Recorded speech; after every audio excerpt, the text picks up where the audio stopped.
ರೈತರು ಕೃಷಿ ಕಾಯಕದ ಜೊತೆಗೆ ಹೈನುಗಾರಿಕೆ ಮಾಡಿಕೊಂಡರೆ ಅಭಿವೃದ್ಧಿ ಹೊಂದಲು ಸಾಧ್ಯ. ಟಿ ರಘುಮೂರ್ತಿ. ಚಳ್ಳಕೆರೆ ನಗರದ ಶಿವಮೊಗ್ಗ, ದಾವಣಗೆರೆ ಹಾಗೂ ಚಿತ್ರದುರ್ಗ ಜಿಲ್ಲಾ ಸಹಕಾರ ಹಾಲು ಉತ್ಪಾದಕರ ಸಹಕಾರ ಸಂಘಗಳ ಒಕ್ಕೂಟದ ವತಿಯಿಂದ ನಗರ ವ್ಯಾಪ್ತಿಯಲ್ಲಿ ಉಪ ಕಚೇರಿ ಉದ್ಘಾಟನೆ ಹಾಗೂ ಸರ್ಕಾರಿ ಕಾಲೇಜು ಆವರಣದಲ್ಲಿ 10 ಲಕ್ಷ ರು ವೆಚ್ಚದಲ್ಲಿ ಹಾಲು ಉತ್ಪನ್ನಗಳ ಮಾರಾಟ ಮಳಿಗೆ ಕಟ್ಟಡದ ಶಂಕುಸ್ಥಾಪನೆ ನೆರವೇರಿಸಿ ಮಾತನಾಡಿದರು.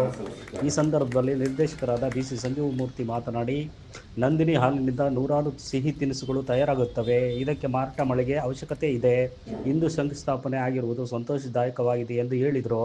ಈ ಸಂದರ್ಭದಲ್ಲಿ ಜಿಲ್ಲಾ ಸಹಕಾರ ಸಂಘಗಳ ಒಕ್ಕೂಟದ ಸದಸ್ಯರಾದ ವಿದ್ಯಾಧರ, ರೇವಣಸಿದ್ದಪ್ಪ, ರವಿಕುಮಾರ್, ಗದ್ದಿಗೆ ತಿಪ್ಪೇಸ್ವಾಮಿ, ಶೇಖರಪ್ಪ ಇತರರು ಭಾಗವಹಿಸಿದ್ದರು.